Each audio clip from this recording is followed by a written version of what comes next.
What would you do if someone you loved was murdered in broad daylight, and the people sworn to protect you looked the other way? What if the killers walked free, laughing at their crime, protected by the color of their skin? What if the law itself was the enemy, and justice was something you'd have to take with your own hands? Most of us will never face this darkness.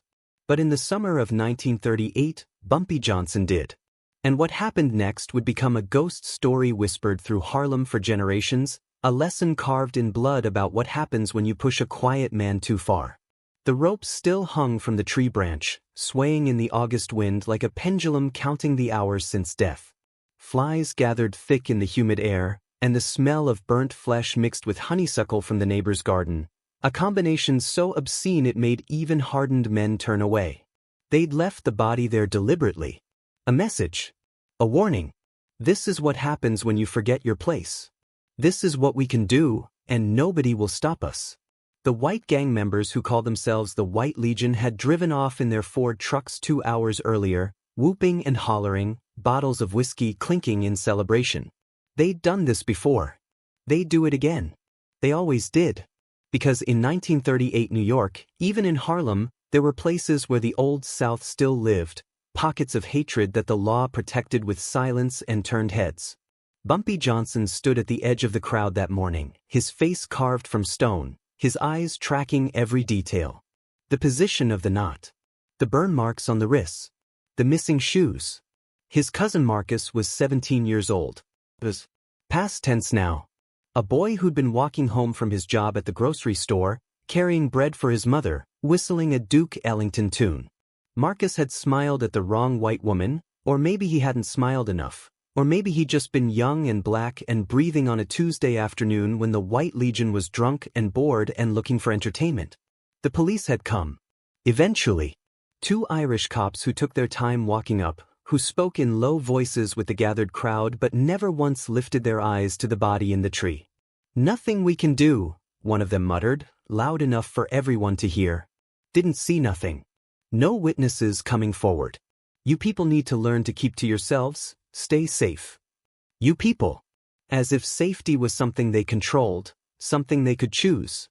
As if the rope and the fire and the laughter weren't orchestrated, systematic, protected. "We know who did this," a woman's voice rang out. Marcus's mother, Sarah Johnson, Bumpy's aunt. Her voice cracked but didn't break. "Robert Callahan and his boys. They've been terrorizing this neighborhood for months. You know their names. You know their faces." The cop finally looked at her. His eyes were empty of everything except irritation. "Like I said, ma'am. No witnesses. No evidence. We can't arrest men on rumors." That's when Bumpy spoke, his voice so quiet the crowd had to lean in. "Cut him down." "Can't do that yet," the cop said. "Coroner ain't been by." "Cut him down." Something in Bumpy's tone made the cop's hand drift to his pistol. But he was smart enough, barely, to recognize the rage of 200 people in that crowd, all of them watching, all of them remembering the names. Robert Callahan. Tommy O'Brien. Francis McCarthy. The White Legion. Irish boys who'd been terrorizing the edges of Harlem for 2 years, protected by their cousins on the police force, emboldened by a justice system that looked the other way when black bodies swung from trees. They cut Marcus down. Sarah Johnson collapsed over her son's body, her screams echoing through the street, a sound that would haunt that neighborhood for decades. And Bumpy Johnson turned and walked away, his Lieutenant Dutch Schultz trying to match his pace, trying to read his boss's face. "What do you want me to do?" Dutch asked. Bumpy didn't answer for 3 full blocks. When he finally spoke, his words were measured, each one placed with the precision of a surgeon making an incision. "Find out everything. Where they drink. Where they sleep. Who they love. What makes them feel safe. I want to know what brings them joy. If you want the full truth about what happened next, hit like so this story reaches more people who need to understand what real justice looks like when the law fails. But to understand how we got here, we need to go back 6 months earlier, to the winter of 1938, when Harlem was 2 cities living on top of each other. There was the Harlem you saw in the jazz clubs and the Cotton Club, where white folks came uptown to feel dangerous and exotic, to hear music they'd steal and repackage downtown. And then there was the real Harlem, where black families worked 3 jobs to pay rent in buildings with no heat, where genius poets and mathematicians drove cabs because universities wouldn't hire them, where every interaction with police was a potential death sentence.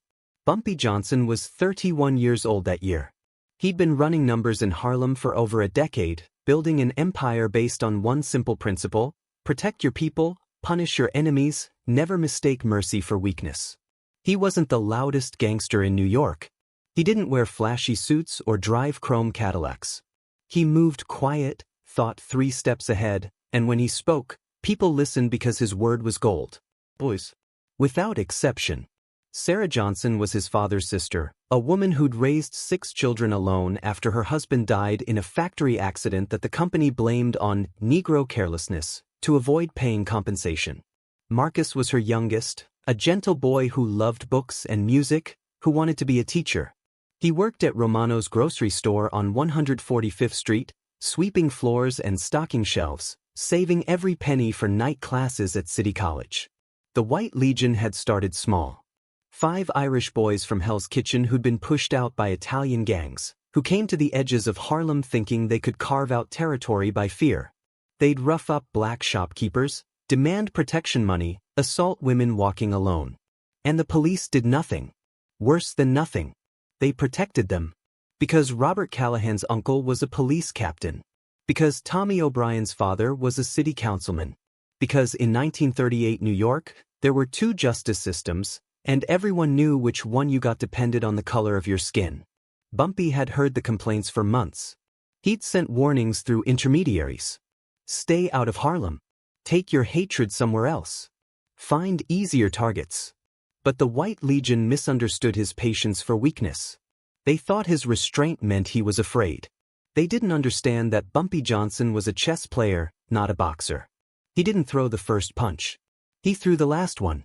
Marcus Johnson died on August 15, 1938, at approximately 4:30 in the afternoon. He'd been carrying a bag of bread and a quart of milk. The White Legion had been drinking since noon at a speakeasy on the border between Harlem and Hell's Kitchen, telling each other stories about the old days down south, working themselves into a rage about uppity Negroes who didn't know their place. When Marcus walked past, whistling, "It don't mean a thing," Robert Callahan made a decision that would cost him everything. They grabbed him in an alley, dragged him 6 blocks to an abandoned lot where a single oak tree stood, stubborn survivor of the city's concrete sprawl. They had rope in the truck. They always had rope. This wasn't spontaneous. This was ritual. This was what they did for fun. But here's what they didn't know, what they couldn't have known because they were stupid with liquor and stupider with hate. Marcus Johnson had friends. Every kid in Harlem knew Marcus. He gave penny candy to the young ones, helped old ladies carry groceries, always had a smile. And when those 5 white boys dragged him down the street, people saw. People always saw. In Harlem, the streets had eyes, and those eyes reported to Bumpy Johnson. By the time the rope went around Marcus's neck, Bumpy already knew. His network of newsboys and shopkeepers, the invisible army of the streets, had sent word racing across Harlem like electricity through wire. But Bumpy didn't move. Not yet. Because here's what people never understood about him. He thought in consequences, not emotions. Rage would make him sloppy. Rage would make him predictable. And predictable men ended up dead or in prison, their families left unprotected. So he waited. He stood in his apartment on 139th Street, looking out the window at the same sky that hung over that oak tree 6 blocks away, and he calculated. If he went there now, the police would be waiting. They'd arrest him for disturbing the peace, for threatening white citizens, for anything they could invent. They'd hold him just long enough for the White Legion to disappear. That's how this game worked. The system wasn't broken. It was functioning exactly as designed. Comment justice if you believe what happened next was righteous. The police came and went, leaving Marcus hanging for 2 hours before the coroner finally arrived. 2 hours in August heat, while his mother screamed and neighbors gathered and the white cops stood around smoking cigarettes, bored. Making jokes. That's what witnesses remembered later. The cops were joking while a mother wept over her lynched son. After they cut Marcus down, after the body was taken to the colored mortuary on Lenox Avenue, After the crowd dispersed with rage in their hearts and nowhere to put it, Bumpy went to work. He didn't make speeches. He didn't organize protests. He understood something fundamental about power. The law would never protect his people. The law was the weapon used against them. So he'd have to become the law. Dutch Schultz returned that night with a folder thick with information. Robert Callahan, age 24, lived in Hell's Kitchen with his mother and 2 younger sisters. Worked at the docks when he felt like it, drank away most of his pay. Tommy O'Brien, 22, married with a baby daughter. Francis McCarthy, 26, engaged to be married in 3 weeks. The other 2 were younger, followers more than leaders, boys who went along because violence made them feel powerful. "They're bragging about it," Dutch said, his voice tight with anger. Drinking at O'Malley's pub on 10th Avenue, telling the whole bar how they taught that Negro boy some manners. Police were in there too, laughing right along with them. Bumpy spread photographs across his desk. Pictures his people had taken, grainy but clear enough. The White Legion, drinks raised in celebration. What about their homes? Callahan's mother is sick. Cancer. The sisters take care of her. O'Brien's wife just had their baby 2 months ago. McCarthy's getting married at St. Patrick's Cathedral, big fancy wedding. Most men would have seen targets. Bumpy saw leverage. See, here's what separated him from every other gangster in New York. He understood that the cruelest punishment wasn't death. Death was easy. Death was escape. The real torture was living with consequences, watching everything you loved crumble because of choices you made. Over the next 48 hours, while Marcus's body lay in wake at the colored funeral home, while Sarah Johnson sat vigil with her remaining children, while Harlem seethed with an anger that had nowhere to go, Bumpy Johnson built his trap with the patience of a watchmaker assembling a timepiece. First, he made a phone call to a man named Michael Costello, an Irish gangster who ran protection rackets in Hell's Kitchen. Costello and Bumpy had an understanding, a mutual respect born from the recognition that they were both businessmen in a violent business. They didn't socialize. They didn't pretend to be friends. But they honored agreements, and that counted for more than friendship. "I got a problem with some of your boys," Bumpy said. "The White Legion ain't my boys," Costello replied. "They're idiots playing gangster. I got no use for them. They killed my cousin. Lynched him like it was Alabama in 1890. Police won't touch them." A long pause. "Then, what do you need?" "I need them to feel safe. I need them to think they won. Can you do that?" "Consider it done." Second, Bumpy reached out to Father Donnelly, an Irish priest at St. Patrick's who owed him a favor from 3 years back when Bumpy had personally stopped a robbery at the church's charity fund. The priest was a good man, rare for his position, someone who actually believed in that stuff about loving your neighbor. "Francis McCarthy is getting married at your cathedral in 3 weeks, Bumpy said. "Yes, I'm performing the ceremony. I need you to delay it. 1 month. Tell him the date got double booked, anything you want. But it needs to be delayed." "May I ask why?" "Because if you don't, I'll have to do something during the wedding that will traumatize everyone in that church, including children. And I'd rather not do that." The priest agreed. Third, and this was the delicate part, Bumpy arranged a meeting with Captain Patrick Callahan, Robert's uncle, the police captain who'd been running interference for the White Legion. They met in a diner in neutral territory, just the 2 of them in a back booth at 3 in the morning. "You know why I'm here," Bumpy said. Callahan's face was stone. "I know what you think happened. I know what happened. I got 20 witnesses. I got photographs. I got your nephew's fingerprints on the rope. Won't matter in court. You know that." Bumpy leaned forward. "Here's what's going to happen. You're going to stop protecting them. You're going to make them feel like they're untouchable, but you're going to pull your shield back. And when the consequences come, you're going to let it happen. And if I don't? Then I'll make sure everyone knows you stood by while your nephew lynched a child. I'll make sure the newspapers get the photographs. I'll make sure your career ends in disgrace, and you spend the rest of your life known as the cop who protected murderers. Your choice." Callahan stared at his coffee for a full minute. "What are you planning?" "Nothing that will blow back on you. You got my word." The captain stood to leave, then paused. He's my sister's boy. My blood. Marcus was my blood, Bumpy said. 17 years old. Carrying bread for his mother. Callahan walked out. But he didn't warn his nephew. That was the agreement, and he kept it.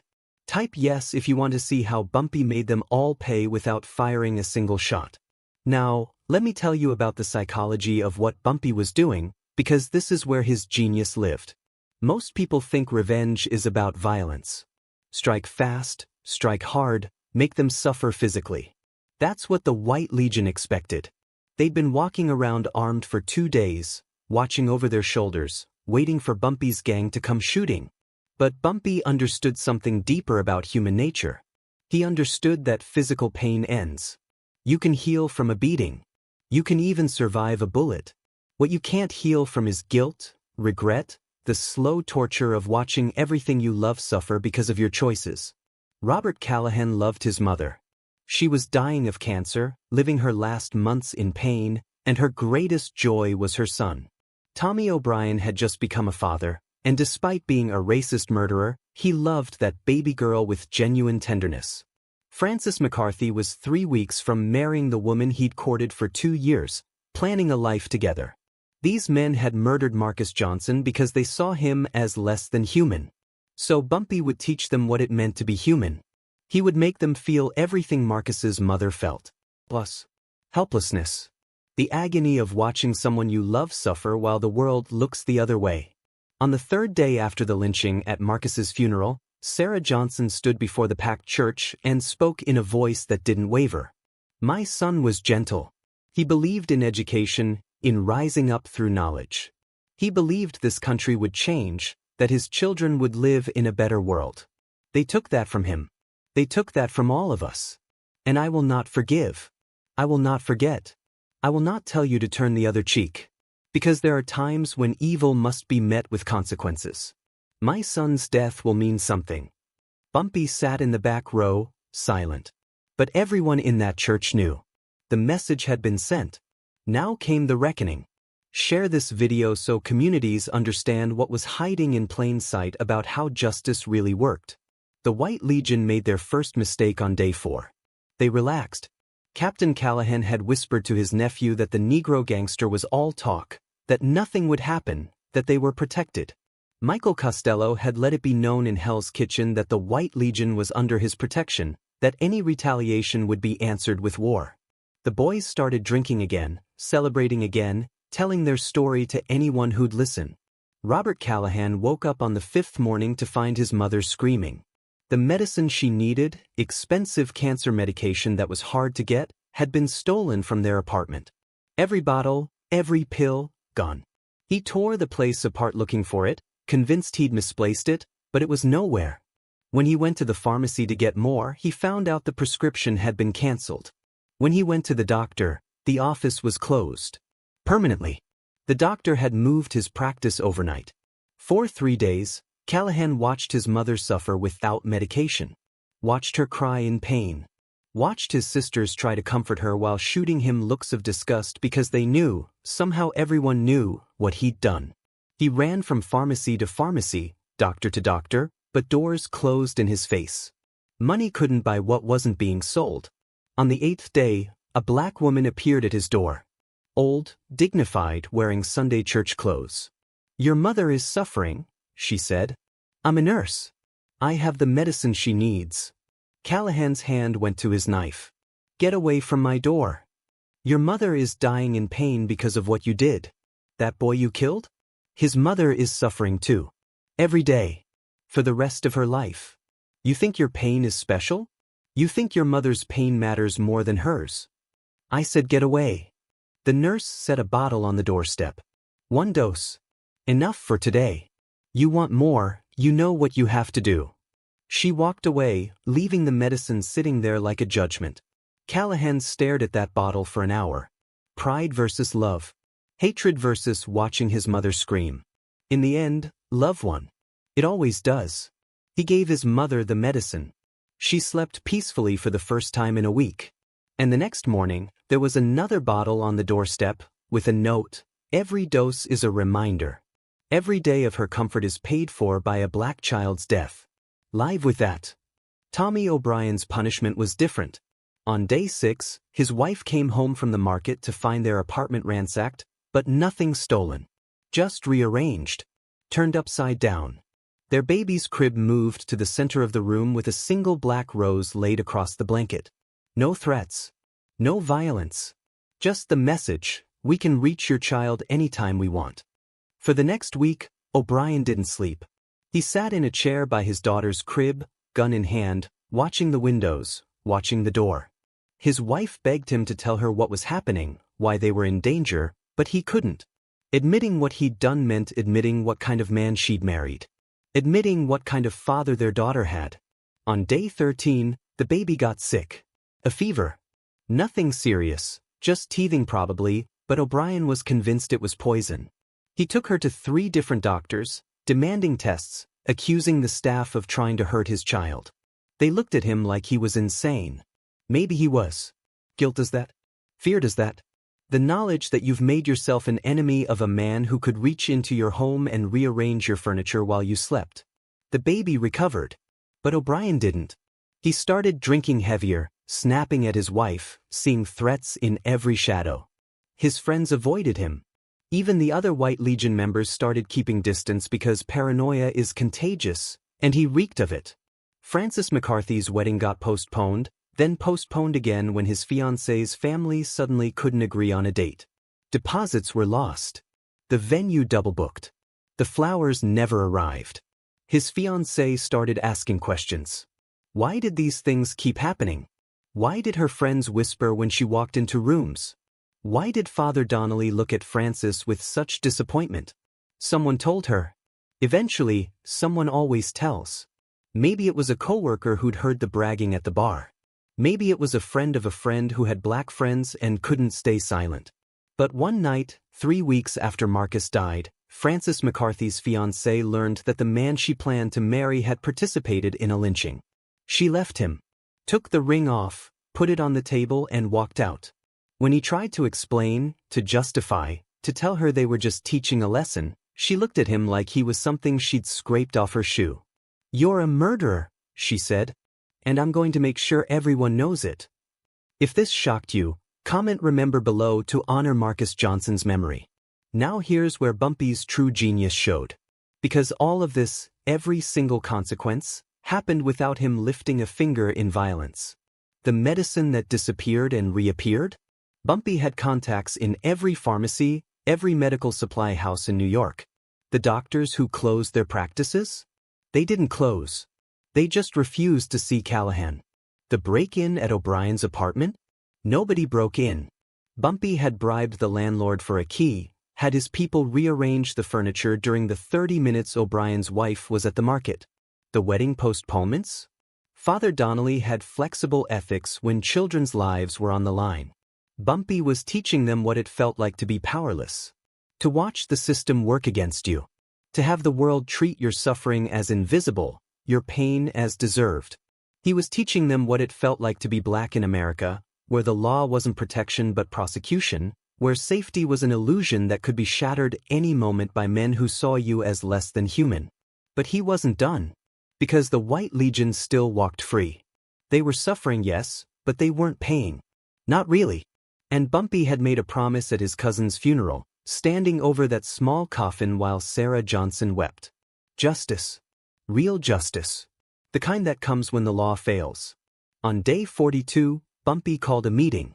Not with the White Legion. With their families. He sent letters to Robert Callahan's mother, Tommy O'Brien's wife, Frances McCarthy's father, and the families of the other 2 boys. Polite letters. Respectful. Requesting their presence at a church in neutral territory to discuss a matter of mutual concern. They came because they were terrified. They came because by now, everyone knew. The whole neighborhood knew. Hell's Kitchen knew. The police knew. Marcus Johnson had been lynched, and the men who did it were being tormented by invisible hands, suffering consequences they couldn't fight because there was no one to punch, no target to shoot. Bumpy met them in the basement of that church, him and Dutch Schultz, facing 7 terrified family members who expected violence. Instead, Bumpy pulled out a folder and slid photographs across the table. Not of Marcus's body. That would have been cruel, and Bumpy wasn't cruel to innocence. These were pictures of Marcus alive, playing stickball with neighborhood kids, helping an old woman carry groceries, sitting on a stoop reading a book, smiling, always smiling. "This is who they killed," Bumpy said, his voice so quiet they had to lean in. 17 years old. Never hurt anyone. Never committed a crime. Was walking home with bread for his mother when your sons, your husband, your brother decided his life was worth nothing. Robert Callahan's mother started crying. She was weak from cancer, barely able to sit up, but she looked at those photos and wept. "I didn't know," she whispered. "Robert said it was an accident," said the boy attacked them. "It wasn't an accident. It was a lynching. They hung him from a tree and burned him with cigarettes while he died. The police did nothing. The law did nothing. So I did something." Tommy O'Brien's wife spoke up, her voice shaking. "Are you going to kill them?" "No," Bumpy said. "I'm going to let them live. Because living is harder. Living means waking up every day knowing what you did. Living means watching your mother suffer and knowing it's your fault. Living means seeing fear in your wife's eyes when she looks at you. Living means being known, really known, for what you are." He stood, gathering the photographs. "Here's what happens now. Your boys, the White Legion, they leave Harlem. They never come back. They never speak Marcus's name. They find jobs, real jobs, and they work hard. They support their families. And every week, every single week, they send money to the Marcus Johnson Memorial Fund. I don't care if it's $1. I don't care if they have to skip meals. Forever. Because that's justice." "And if they don't?" Francis McCarthy's father asked. Bumpy looked at him with eyes that had seen everything, done everything, survived everything. "Then I stop being patient. I stop being merciful.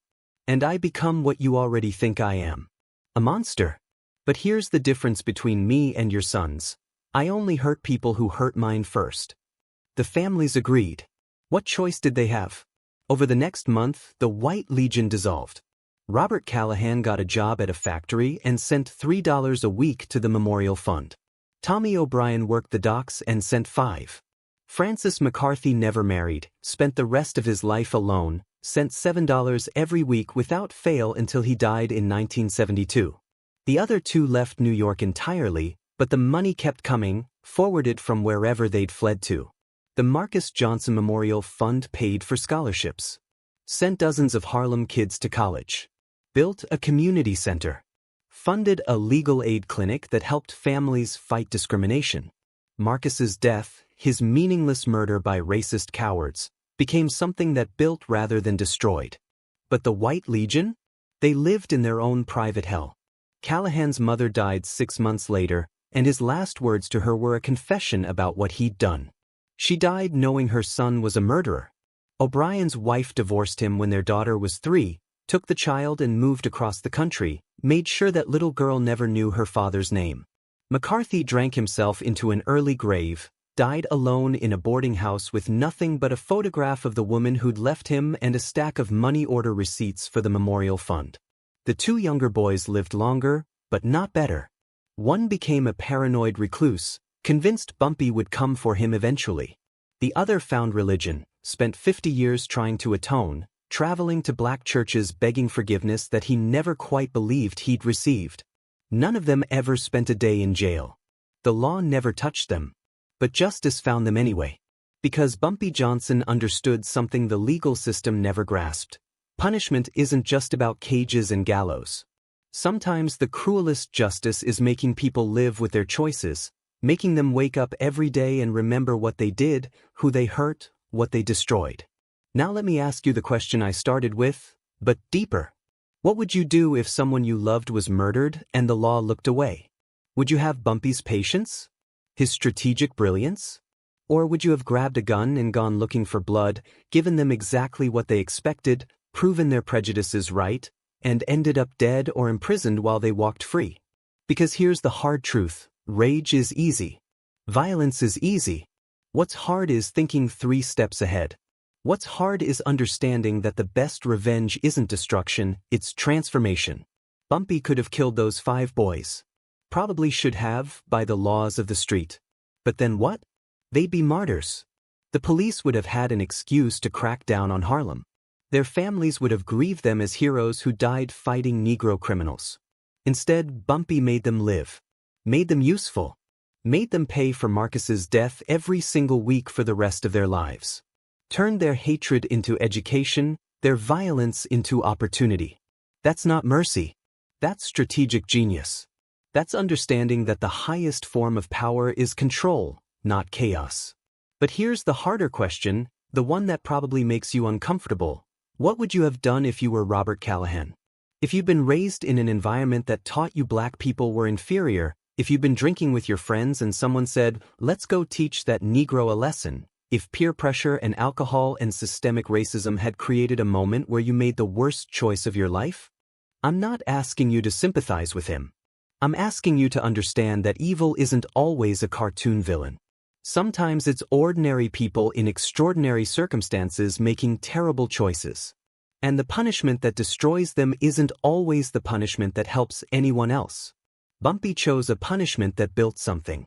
That honored Marcus's belief in education and community. That took the worst thing that happened and transformed it into something that would help thousands of kids over decades. That's not weakness. That's power beyond what most of us can imagine. The police officers who stood by while Marcus hung from that tree? They retired with pensions. Captain Callahan kept his badge until 1952, died respected by his colleagues. The system that protected the White Legion continued, evolved, found new ways to hide the same old hatred. But in Harlem, the Marcus Johnson Memorial Fund kept growing, kept helping, kept proving that sometimes the best revenge is living well and helping others do the same. So I'm asking you directly, do you think Bumpy did the right thing? Should he have killed them? Should he have let the law handle it, even knowing the law was the problem? Should he have done nothing, turned the other cheek, forgiven and forgotten? Comment your answer below. Be honest. Be real. Because this story isn't about a gangster in 1938. This story is about what justice looks like when the system fails. And that question is as relevant today as it was 88 years ago. If you want to see more stories about Bumpy Johnson, about the real history of Harlem, about the untold legends that textbooks ignore, hit that subscribe button. Because next week, I'm telling you about the time Bumpy walked into a police station and arrested a dirty cop. No guns. No violence. Just pure psychological warfare that left the entire precinct paranoid for months. Like this video if you believe real justice is smarter than violence. Comment justice if you think what Bumpy did was right, or revenge if you think he should have gone further. And share this with someone who needs to understand that history isn't what we're taught in school. It's what people lived through, survived, and transformed into something better. The rope that hung Marcus Johnson burned that night after the funeral. Sarah Johnson lit it herself, watched it turn to ash, scattered those ashes in the Harlem River. But the tree stood for another 40 years, a silent witness, until the city finally tore it down to build apartments. They say the wood was cursed. They say construction workers refused to touch it. They say even today, if you know where to look, you can find the foundation stones marked with a simple inscription, Marcus Johnson, 1921 to 1938. His death built futures.